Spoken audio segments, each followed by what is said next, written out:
Hello दोस्तों, नमस्ते, प्रणाम। आप सभी कैसे हैं? आशा करती हूँ आप लोग बहुत अच्छे होंगे। मैं आप सबकी सविता निषाद अपने यूट्यूब चैनल पे आप सभी का स्वागत करती हूँ। एक बहुत ही प्यारा, बहुत ही सुंदर कजरी गीत सुनाने जा रही हूँ आप लोगों को। अगर गीत अच्छा लगा तो ज़्यादा से ज़्यादा सपोर्ट करिएगा दोस्तों। आप सभी का बहुत बहुत धन्यवाद। सभी को राधे राधे। और गीत को फुलवाच करिएगा दोस्तों। आप सभी से हाथ जोड़ के देखते हुए गीत को फुलवाच करिएगा।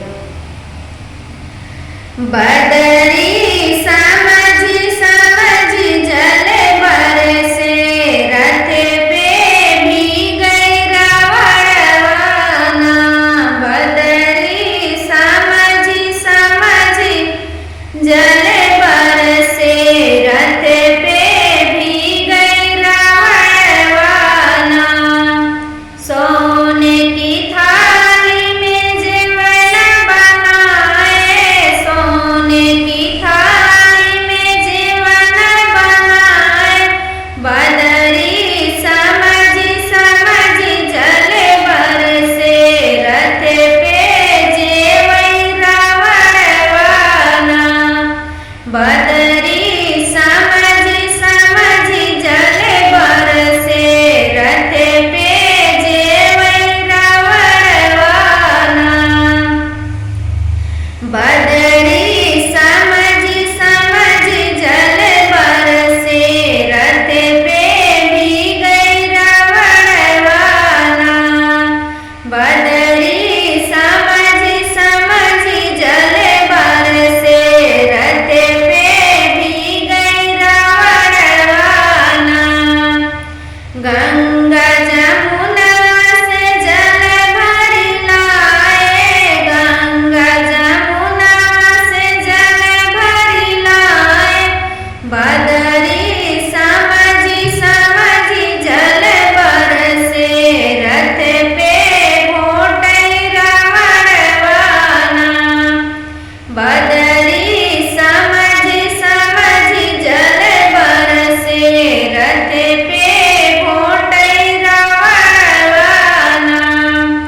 बदरी समझी समझी जल बरसे, रथ पे भी गई रावणवाना। बदरी समझी समझी जल बरसे, रथ पे भी गई रावणवाना। लहंगाई इलायची के बीरा चोराए, लहंगाई इलायची के बीरा चोराए। बदरी समझी समझी जल बरसे, रथ पे कूचई रावणवाना। बदरी समझी समझी जल बरसे, रथ पे कूचई रावणवाना। बदरी समझी समझी जल बरसे, रथ पे भी गई रावणवाना। बदरी समझी समझी जल बरसे, रथ पे भी गई रावणवाना। फूल में चुनी बिनी से जल गाए, फूल में चुनी बिनी से जस जाए। बदरी समझी समझी जल बरसे, रथ पे सोवई रावणवाना। बदरी समझी समझी जल बरसे, रथ पे सोवई रावणवाना। बदरी समझी समझी जल बरसे, रथ पे भी गई रावणवाना। बदरी समझी समझी जल बरसे, रथ पे भी गई रावणवाना।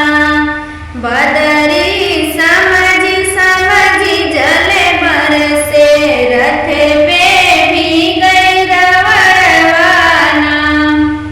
गीत कैसा लगा दोस्तों? कमेंट बॉक्स में जरूर बताइएगा। मैं अकेले नहीं गा पाती हूँ, फिर भी कोशिश करती हूँ आप लोगों के बीच में गीत सुनाने के लिए। तो आप सभी लोगों का बहुत बहुत धन्यवाद। गीत को फुल वॉच करिएगा दोस्तों, आप सभी से हाथ जोड़ के रिक्वेस्ट।